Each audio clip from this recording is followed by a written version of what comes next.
Philippe Coy est avec nous. Il est confiné à Paris. Philippe Coy n'est pas en Béarn. Et Philippe Coy est en liaison téléphonique avec nous. Bonsoir Philippe. Bonsoir Eric, bonsoir Bruno. Et bonsoir, on vous voit. Vous êtes chez vous là, mon cher Philippe, c'est ça ? Oui, je suis confiné entre le siège de la Confédération et mon logement à Paris. Très bien. Alors, depuis le logement à Paris, vous intervenez très souvent, d'ailleurs, sur les médias nationaux ou autres. Vous représentez, je le disais, l'ensemble des professions, de la profession des buralistes. Une profession qui compte d'ailleurs combien de personnes réparties aux quatre coins de la France, que ce soit dans les grandes villes, mais également dans les plus petits des villages. C'est l'avantage du réseau des buralistes qui a une densité sur tout le territoire, comme vous le dites. C'est 24 000 entrepreneurs qui exercent leur métier au quotidien et aujourd'hui dans des conditions pas évidentes, bien évidemment, pour accueillir des clients, servir des clients et être au service du public également.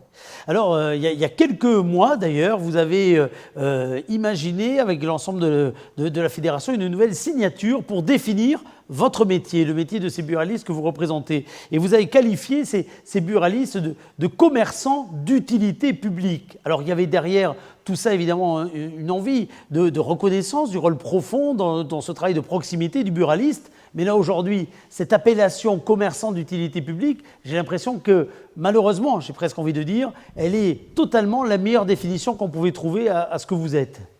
Effectivement, depuis maintenant plus de 24 mois, la profession des buralistes a lancé son plan de transformation pour des raisons que l'on connaît, la vente du tabac qui diminue, les problèmes frontaliers notamment dans les Pyrénées-Atlantiques, mais également l'ouverture vers de nouveaux métiers, plus de services, plus de relations aussi avec nos clients au quotidien. Et nous avions lancé au mois d'octobre dernier, en présence de notre ministre tutelle Gérald Darmanin, une nouvelle signature pour ce réseau. Je le définissais depuis quelques mois comme le drugstore du quotidien des Français. Et comme c'était de l'anglicisme, nous sommes venus à parler de commerçants d'utilité locale. Et aujourd'hui, nous avons un vrai rôle de commerçant d'utilité locale, puisque par dérogation, le réseau peut rester ouvert, peut rendre service encore à de nombreux Français. Alors d'ailleurs, soyons très clairs, de quelle façon au quotidien, qu'est-ce que vous remonte d'ailleurs, celles et ceux qui font partie du réseau, sur la manière dont ça se passe ? Parce qu'on a parlé avec Bruno Robali, qui reste avec moi en plateau, là tout à l'heure évidemment, de la nécessité de se protéger, de faire attention, de faire attention à soi, mais aux autres également. Comment ça se traduit chez chacun des diffuseurs et des buralistes que vous représentez ?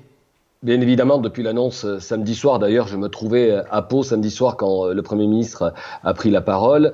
Et bien évidemment, nous avons tout organisé dans le réseau pour rester conforme aux souhaits du gouvernement, de garder que la partie tabac presse ouverte et pour tous les collègues qui ont une activité CHR, c'est-à-dire de bar ou de restaurant, de la condamner et de ne pas accueillir du public. Oui. Nous sommes aujourd'hui bien évidemment confrontés à tout ce qui est protocole de sécurité et je dirais que le plus dur aujourd'hui, c'est de faire entendre raison à nos clients, aux concitoyens, qu'il ne faut pas lésigner avec les gestes barrières et nous avons une vraie volonté de répéter, de rabâcher tous ces gestes barrières qui sont, je pense, pour nous tous, un élément de sécurité.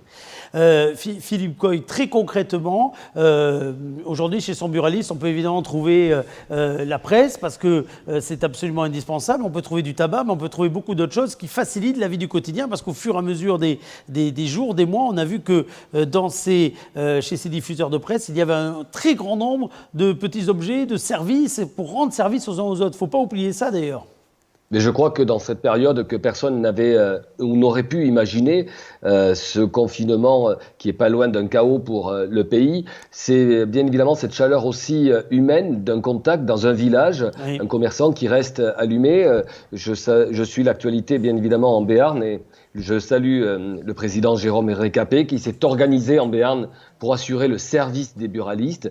D'ailleurs, je crois qu'il en fait une communication par la voie de presse régionale, les buralistes au cœur du service du quotidien. Et nous adaptons aussi avec d'autres commerces. Et quand il y a plusieurs buralistes dans une ville, dans un quartier, on fait un petit peu des tours de garde. Mais bien évidemment, aujourd'hui, la première des priorités, c'est de servir nos clients, d'être utiles dans leur quotidien, dans cette période difficile, mais surtout d'éviter qu'ils stagnent dans les commerces, que ce soit chez les buralistes ou dans les commerces alimentaires. Il faut absolument rappeler ces gestes barrières, même quand vous venez chez votre buraliste, même si vous avez besoin un peu de réconfort. Mais malheureusement, on ne peut pas aujourd'hui accorder du temps parce qu'il faut garder ces gestes barrières et cette distanciation sociale. Question de Bruno Robali. Oui, non, c'était juste pour remercier Philippe Coy et l'ensemble des buralistes qui sont souvent des distributeurs de presse et des partenaires tout au long de l'année et qui le sont d'autant plus dans cette période de crise. Et c'est vrai que dans notre journal de lundi, par exemple, et sur notre site internet, on publie l'ensemble des points de vente de presse afin que nos lecteurs, qui sont aussi les consommateurs des bureaux de tabac, puissent trouver cette information très facilement. Allez-y, Philippe. En tous les cas, merci pour tout ce que vous faites. Bien évidemment, c'est un plaisir de vendre, de distribuer à la presse. C'est un métier étroitement lié. Certains ont pu être surpris. Pourquoi les bureaux de tabac? Bien évidemment, c'est un produit qui est consommé par plus de 16 millions de Français. Chacun comprendra l'utilité, si on est fumeur, de pouvoir trouver ce produit. Et nous avons, comme vous le rappeliez, Eric, plein de métiers, plein de services, notamment pour ceux qui ont des comptes en banque nickel, qui n'est accessible que chez les buralistes, de pouvoir là aussi réaliser des opérations dans cette période de confinement. Alors, parmi les questions qu'on se pose, c'est justement, allez-vous arriver, les professionnels vont-ils arriver à rester ouverts? Parce qu'il y a ceux qui sont leurs propres patrons, mais il y a aussi ceux qui ont des salariés, des collaborateurs. Et les questions que posait Bruno tout à l'heure étaient aussi des questions souvent de salariés. J'imagine qu'il faut, évidemment, de la part des patrons, être extrêmement vigilant avec celles et ceux qui travaillent au quotidien avec eux. D'abord, la première des inquiétudes, c'est de pouvoir continuer l'activité et tout en sécurisant la santé, d'abord des exploitants et des salariés, mais également des Français qui fréquentent nos établissements. Bien évidemment, le manque de produits de sécurité, que ce soit du gel, des gants ou des masques, interroge également dans la profession puisqu'on peut rester ouvert. Mais je rappelle depuis maintenant plus de 8 jours que la première des protections, ce sont bien ces gestes barrières qu'il faut bien appliquer.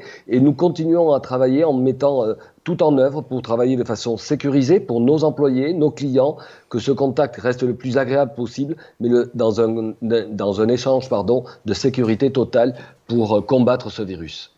Merci beaucoup en tout cas Philippe Coy d'avoir été avec nous. On essaiera de donner la parole très régulièrement d'ailleurs à des buralistes de ce territoire, du Béarn, pour qu'ils nous disent de quelle façon au quotidien ils exercent leur boulot, pour qu'on puisse parler, on va vous revoir à l'image, de quelle façon on peut également parler avec eux et puis de quelle façon ils sont là également pour délivrer du conseil. Et ce que vous avez dit tout à l'heure est très important parce que de plus en plus on aime garder du temps avec son buraliste, prendre du temps parce qu'un lieu de rencontre, un lieu social, et là il faut accepter que ma foi on reste un peu moins longtemps que d'habitude. Il faut accepter qu'on respecte bien les règles de protection, de confinement.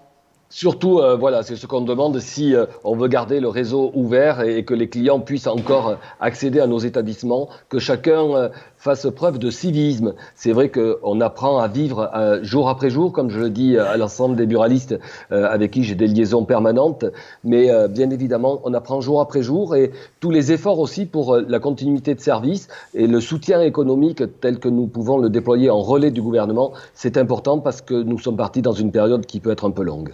Merci beaucoup Philippe Coy d'avoir été en liaison avec nous.